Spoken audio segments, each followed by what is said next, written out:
বৰহমপুৰ সমষ্টিত অসম জাতীয় পৰিষদৰ যোগদান কাৰ্যসূচী অজাপৰ নগাঁও জিলা কাৰ্যালয়ত অনুষ্ঠিত কৰা হয়। এই কাৰ্যসূচী অসম জাতীয় পৰিষদৰ সভাপতি লুৰিণজ্যোতি গগৈ উপস্থিতিত এই কাৰ্যসূচীত ৰূপায়ণ কৰা হয়। ৰাজ্য দলৰ প্ৰাক্তন যুৱ বাহিনীৰ উপসভাপতি ভাস্কৰজ্যোতি বৰাৰ লগতে প্ৰায় অৰ্ধ শতাধিক যুৱকে অসম জাতীয় পৰিষদত আনুষ্ঠানিকভাৱে যোগদান কৰে।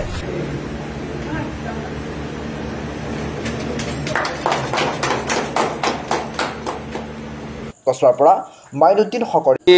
অসম জাতীয় পৰিষদৰ এটা নতুন সংযোজন একচুৱেলি নগাঁও জিলাৰ এটা নতুন কাৰ্যালয় ইয়াতে একচুৱেলি উদ্বোধন কৰা হৈছে।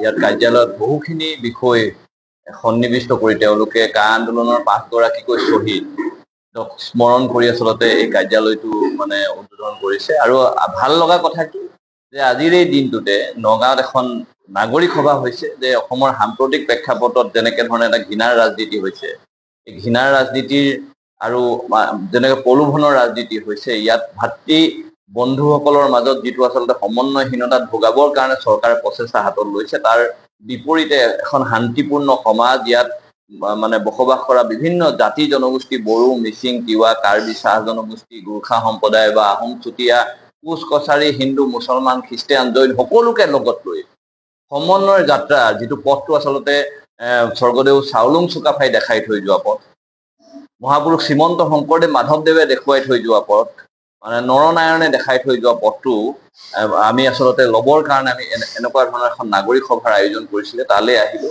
ভাল লগা কথা হ'ল, তাতে আৰু ভাল লগা কথা হ'ল যে আজি কাৰ্যালয় উদ্বোধন হ'ল অসম জাতীয় পৰিষদত। তাতে বহু কেইজনে যুৱক, উঠি অহা প্ৰজন্মৰ বহু কেইজন যুৱকে আচলতে আমাৰ মানে জাতীয় পৰিষদৰ প্ৰতি আকৃষ্ট হৈ তেওঁলোকে আমাৰ দলত অংশগ্ৰহণ কৰিলে। তাৰে ভিতৰত আচলতে নাম ল'ব লাগিব একালৰ সদৌ অসম ছাত্ৰ সন্থাৰ মোৰেই সতীৰ্থ ভাস্কৰ বৰা, যি আচলতে দেৰগাঁও আঞ্চলিকৰ পৰা তেখেতে সেই সময়ত ৰিপ্ৰেজেণ্ট কৰিছিল আৰু শক্তিশালী ভূমিকা লৈছিল। আজি তাৰিখত তেওঁ পুনৰ মানে আমাৰ এজন সতীৰ্থ হ'বৰ কাৰণে তেওঁ যি সিদ্ধান্ত গ্ৰহণ কৰিলে, আমি আদৰণি জনাইছো।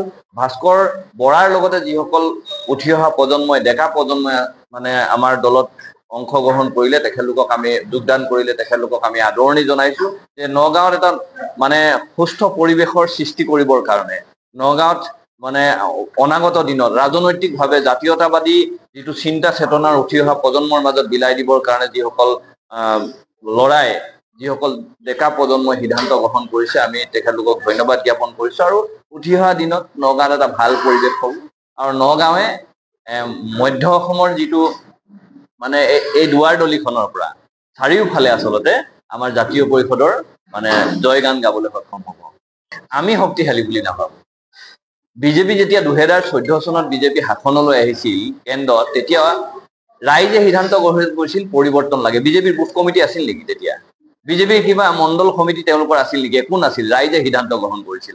2016 চনত যেতিয়া মানে বিজেপি শাসনলৈ আহিল অসমত, তেতিয়া ক'ৰবাত তেওঁলোকৰ কিবা আছিল নেকি? নাই। ৰাইজে সিদ্ধান্ত গ্ৰহণ কৰিছিল পৰিৱৰ্তন লাগে। সেইকাৰণে মই ভাবো বিজেপি শক্তিশালী নহয়।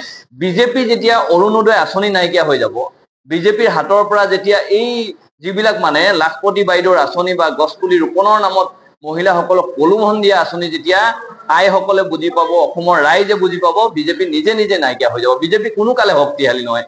বিজেপি শক্তিশালী বনাবৰ কাৰণে বিভিন্ন ধৰণৰ তেওঁলোকে ব্যৱস্থা গ্ৰহণ কৰিছে, বেলেগ বেলেগ মানে ৱেপন তেওঁলোকে ব্যৱহাৰ কৰিছে। কিন্তু মই ভাবো যে বিজেপিয়ে যেতিয়াই ৰাইজে বুজি পাব যে বিজেপিয়ে আমাক শুহি শুহি খাইছে, বিজেপিয়ে আমাৰ যিটো স্বাধীনতা আমাৰ খৰ্ব কৰিছে, আমাৰ বাক স্বাধীনতাৰ পৰা ধৰি আমাৰ যিটো ক'ব লগা আমাৰ মানে সম্বন্ধ বা আমাৰ মাজত ভাতৃত্ববোধ নিশেষ কৰিছে, আমাক মানে মূল্যবৃদ্ধিয়ে কোঙা কৰি পেলাইছে, এই ধৰণৰ কথাবোৰ আমাক যাতে মানে লাখপতি বাইদেউৰ নামত, অৰুণোদয় আঁচনিৰ নামত, আমাৰ মানে বৃক্ষ ৰোপণৰ নামত, আমাক অমিত কলহৰ যাত্ৰাৰ নামত তেওঁলোকে আচলতে যেতিয়া আমাক চোচৰাবলৈ আৰম্ভ কৰিলে, সেই কথাবিলাক যেতিয়া ৰাইজে বুজি পাব, এতিয়া দেখিব যে বিজেপিৰ পাছফালে কোনো নাই।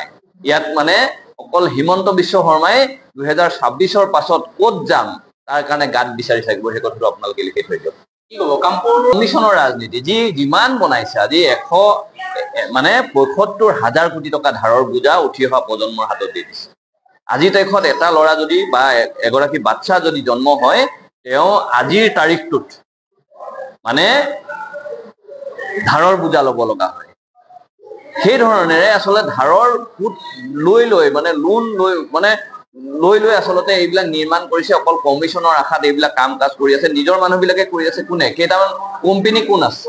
এই কোম্পানী কেইটা চালে হ'ল, কোম্পানী কেইটাৰ লগত লিংক কাৰ আছে এইটো চালে ওলাই পৰিব। সেইকাৰণে তেওঁলোকৰ এই যে নিৰ্মাণ কাৰ্য যিমানে বনাইছে সিমানে মানুহে আচলতে দেখা পাইছে যে কোনে বনাইছে। আৰু জাতি মাটিৰ ভেটিৰ কথা কোৱা যিসকল আমাৰ ঠিকাদাৰ হাহাকাৰ কৰি আছে, JJMৰ কাম কৰা মানুহে আজি দেশত পইচা পাবলৈ সক্ষম হোৱা নাই। যিসকল তেওঁৰ নিজৰ মানুহ তেওঁলোকেহে আচলতে এনেকে ধৰণেৰে কাম পায় আৰু এনেকে ধৰণে ২ নম্বৰী কৰি কাম কৰি কি হৈছে, কমিশ্যনৰ আশাত তেওঁলোকে কাম কাজ বিলাক কৰি আছে। সেইকাৰণে ফাট মেলিব আৰু কেইদিনমানৰ পাছত দেখিব যে মানে এইটো ভাগি যাবলৈও আছে। সেইকাৰণে এই মুখ্যমন্ত্ৰীয়ে যি কাম কৰিছে এতিয়া আচলতে সেইবিলাক মানুহৰ কমিশ্যনৰ আশাতে কৰি আছে, বাকী একো নাই।